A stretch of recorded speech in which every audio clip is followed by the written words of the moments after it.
Bon, accusez, levez-vous. C'est l'heure de l'audience. L'audience. Le Barça est éliminé. Éliminé en Europa League dès les 16e de finale, dès les barrages. Les barrages, hein, même pas les 8e, dès les barrages de la C3. Bon, allez, c'est l'heure de l'audience. On va désigner un petit peu les coupables. Hein. Vous savez, à chaque fois qu'on est éliminé d'une compétition comme ça, les vidéos, elles sont faites pour vous, pour essayer d'un petit peu vous apaiser. Je sais que très bien que voilà, c'est dur d'aller voir une analyse, un débriefing d'une vidéo où on parle d'une élimination. C'est dur, hein, ça fait du mal. Mais bon, moi, j'essaie de un petit peu apaiser vos cœurs, même si moi aussi, ça me fait du mal. Hein, ça me fait beaucoup de mal. Le Barça est éliminé dès les 16e et j'ai envie de dire que c'est mérité. C'est le football qui veut ça. C'est bien fait pour nous, c'est bien fait pour les joueurs, c'est bien fait pour le coach et le club. J'ai envie de parler d'abord du coach, hein. Je vais parler de Xavi parce que je pense qu'il y en a beaucoup qui veulent que je parle de lui ce soir. Pour moi, voilà, l'élimination, tu la condamnes, enfin, tu te la prends déjà au match aller.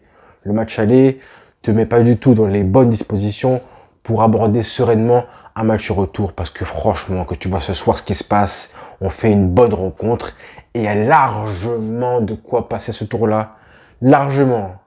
Donc cette vidéo sera frustrante, je vous la préviens, elle sera frustrante. C'est dur, ça me défonce le cœur aussi. Hein. Je vais essayer de vous apaiser, vous.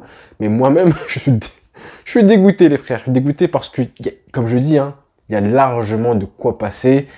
Et dire qu'on a été meilleur qu'eux dans le jeu, c'est présomptueux, en fait. C'est même arrogant parce que le nombre de bêtises que tu fais, que ce soit offensivement, les approximations comme ça, dans les derniers gestes, les passes, les frappes, voilà, le manque de tranchant, le manque de côté tueur.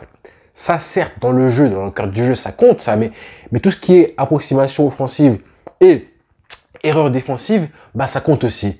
Et on a été très mauvais à ce niveau-là. Donc, à la fin, on mérite pas de passer, tout simplement. On mérite pas de passer parce que le nombre de boulettes comme ça, où tu fais à la relance, bah, les deux buts sont deux grosses erreurs du Barça, hein, pour moi. Et j'ai envie de dire que les erreurs, elles allaient arriver quoi qu'il arrive. On a pris beaucoup de risques tout le match. Hein. Tout le match, le Barça a pris des risques. C'est bien beau, hein, les relances comme ça.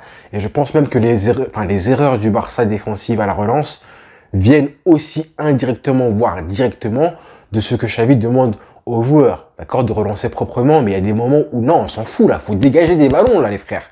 D'accord? Surtout en Angleterre, surtout dans les équipes en Angleterre, eux, ils hésitent jamais, eux. Même City, hein, Guardiola, son équipe, hein, elle joue plus comme le Barça avant. Hein. City, bah, quand ils ont un petit peu de danger, ils dégagent, etc. Et Kyle Walker, c'est l'exemple parfait. C'est un mec, lui, quand il est un petit peu sous pression, il se pose pas de questions. D'accord? Quand je vois que Kessié, après la 36e erreur défensive, encore une fois, il fait une relance. Je sais pas pourquoi il voudrait laisser rebondir le ballon. Et forcément, il la perd le ballon. Et 3 secondes maximum plus tard, il y a but. Mais c'était pas la première erreur défensive, en fait, qu'il avait faite. Il en a fait tout le match, Kessié. Tout le match. Offensivement, le nombre de balles importantes de passes qu'il a ratées. Et bah oui, forcément, tu marques pas. Et en plus, défensivement, tu fais des erreurs qui coûtent des occasions de but. Bah oui. C'est comme ça. On a pris des risques tout le match, comme je disais, défensivement. Plusieurs fois, les relances n'ont pas été bonnes. Des fois, elles ont été aussi très bonnes, les relances. C'est bien beau, comme je disais, hein, des fois, c'est bien beau de faire des bonnes relances parce que ça amène des buts. Mais des fois, il faut avoir un petit peu la lucidité pour dégager moi ça et soulager un petit peu la défense parce que là, Kessié, en faisant ce que tu fais, mais pas que lui, hein. Koundé, ça a été pareil, dramatique aussi. Dramatique, je suis un petit peu méchant, des belles choses, mais beaucoup de mauvaises choses aussi. Et Baldé aussi, après des risques au début du match, même si ensuite il s'est bien réveillé, mais Baldé, il a fait une très bonne première mi-temps, d'accord, hein, un très bon match en général, mais pareil, les risques qu'il prend des fois, qui n'ont pas été sanctionnés, ça on les oublie. Mais moi j'ai pas oublié, frère. Les boulevards que tu laisses dès le début du match à Bruno Fernandes, si Bruno Fernandes marque le but là tout le monde s'en rappelle. Mais là, comme il marque pas, on oublie. Et du coup, le match passe ensuite à un moment où Baldé, il reprend un petit peu le dessus, il fait des bonnes percées, il prend le penalty. Magnifique, certes. Mais globalement, toute l'équipe a pris des risques. Et quand tu manges un but, juste après la mi-temps, à la 48e minute, forcément, là, tu es sous pression pendant 40 minutes. Tu as passé la main à l'adversaire qui a repris confiance. Toi, tu t'es mis dans une position où tu es plus fébrile, ou que tu commences à reculer, forcément, bah là, t'es sous le danger pendant 40 minutes de refaire des erreurs, encore une fois. Et tu sais qu'elle va arriver encore une fois. Forcément, tu as fait tout le match des erreurs défensives. Hein, à la relance, avec un manque d'agressivité. Forcément, quand tu égalises, quand l'adversaire égalise, là, il va reprendre le dessus. Et tous les duels, on les perd. Tous les comptes favorables qu'on avait au début du match, bah, tu les perds aussi. Donc moi, quand je vois le Barça qui prend l'égalisation, je le sais que le prochain but, le troisième but, ce sera forcément du United. On le sait tous ça. Parce que voilà, le vent a tourné et malheureusement, tu continues de faire pas mal d'erreurs offensives. Mais le nombre de joueurs qui n'ont pas été bons ce soir. J'ai envie de dire que là, certes, on peut parler du match aller, parce que Gavi, pardon. Oh, le lapsus. Gavi était absent, mais Xavi n'a pas fait le travail au match aller du tout.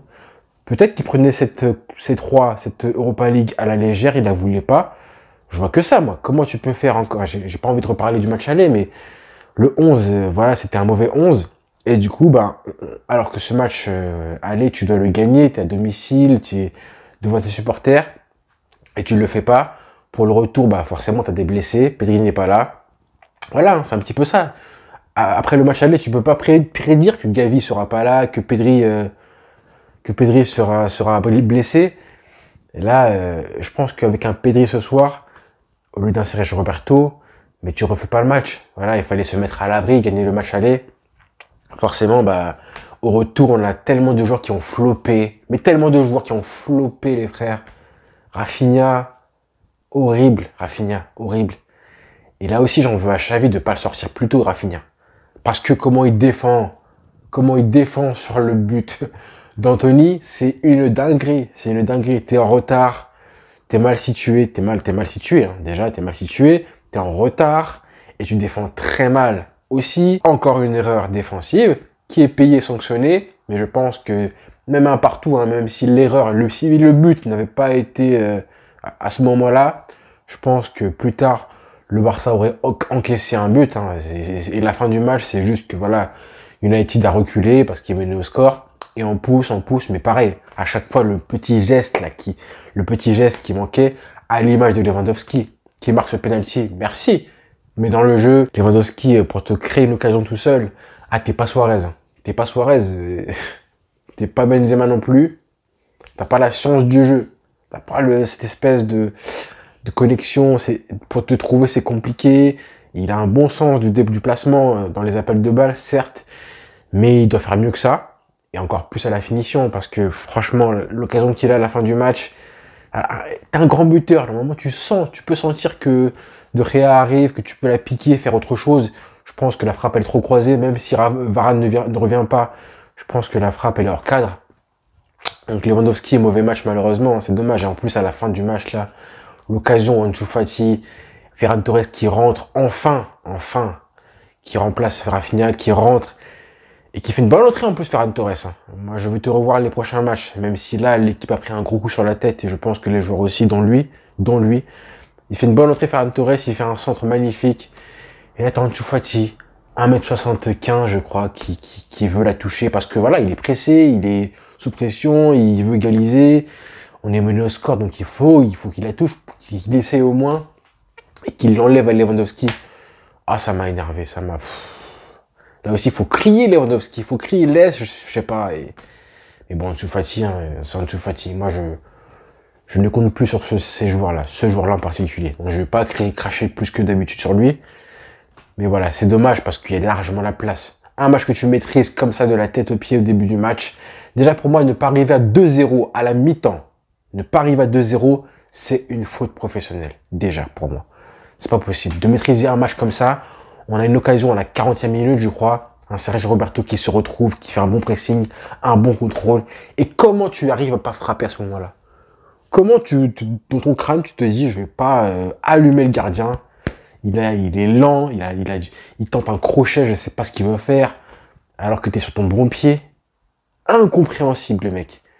Donc tout ça, là, pris comme ça, un par un, cumulé, à la fin, tu perds le match. Mais c'est mérité. Dans le jeu, tu as été bon, mais à la finition, c'est là, c'est à ce moment-là que tu dois prouver que justement, tu es un tueur. Dans les deux zones, offensivement et défensivement, dans les deux zones de vérité, on n'a pas été bon. Voilà. Tout simplement. Donc c'est mérité pour eux. C'est triste pour le Barça. On n'a pas encore le niveau européen. C'est comme ça, même si en face, c'est une belle équipe du United. C'est dommage de tomber sur eux en 16e, mais j'aurais fait la même analyse si c'était en demi-finale. C'est frustrant parce que voilà, la saison se termine en Europe dès le 23 février. J'ai jamais vécu ça. Jamais vécu ça de ma vie. Voilà, 23 février, c'est terminé. Mais c'est mérité. On va travailler encore une fois, récupérer les blessés. Même si l'équipe a pris un gros coup sur la tête, là, je pense, c'est même sûr, hein. Et que là, dans une semaine, il y aura le Classico en plus. Donc, mentalement, ça va être compliqué de rebondir dès dimanche, ce match-là. Et en plus, le Classico dans une semaine. Mais bon, encore plus, sachant que le Real Madrid a fait une partie d'assaut là avant-hier. Faut l'accepter. Mais je suis dégoûté pour les joueurs, hein. La défense centrale, Araujo, Christensen, ils ont fait un match de crack et ils s'en sortent comme ça avec une élimination. Busquets a été bon, je trouve, ce soir. Frenkie de Jong a été incroyable. Ça a été le seul au niveau du rendez-vous européen de ce soir. Ça a été le seul, vraiment le seul. Il a été incroyable. Sergi Roberto, j'en ai déjà parlé, mais bon, voilà, c'est dramatique, hein. Donc voilà, je suis dégoûté pour eux, mais c'est le football, les frères. Donc voilà. Voilà les frères. Bonne soirée à tous et rendez-vous très vite. Rendez-vous demain même avec une vidéo qui, j'espère, va vous apaiser un petit peu. Bonne soirée à tous les frères. Ciao.